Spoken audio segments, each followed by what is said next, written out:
Allah Subhanahu wa Ta'ala menjadikan kita manusia ini berbeza-beza antara satu sama lain. Dengan makna Allah Ta'ala menjadikan kita pelbagaian. Dan sebab itu di dalam Islam itu sendiri kita ada akidah, kita ada ibadah, kita ada akhlak, kita ada muamalah, kita ada politik dan kita ada berbagai-bagai perkara.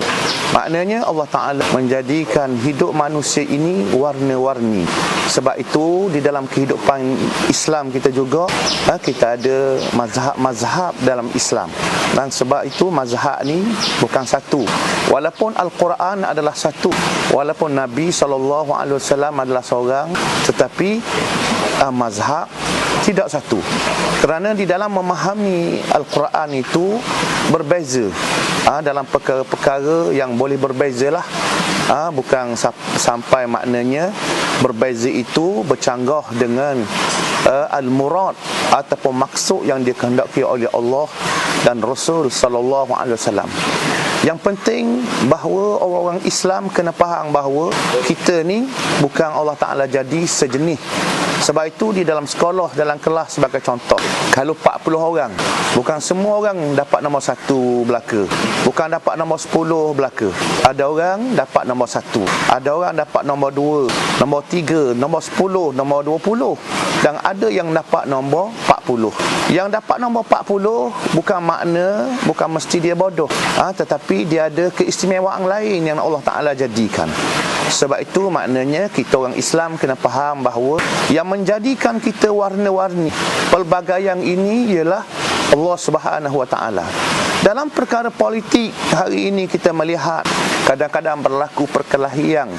Berbeza tidak salah, tapi siapa jadi baloh, siapa jadi membenci antara satu sama lain.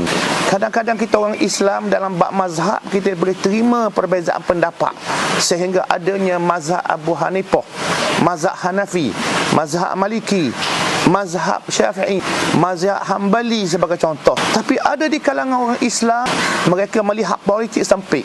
Mereka melihat bahawa parti Islam itu mesti satu, mesti satu.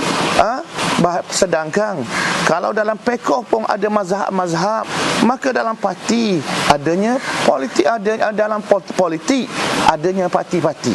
Parti-parti ini adalah warna-warni untuk mempercambahkan ilmu perbagaian, untuk menjaga rakyat, untuk memberi maslahah kebaikan kepada rakyat.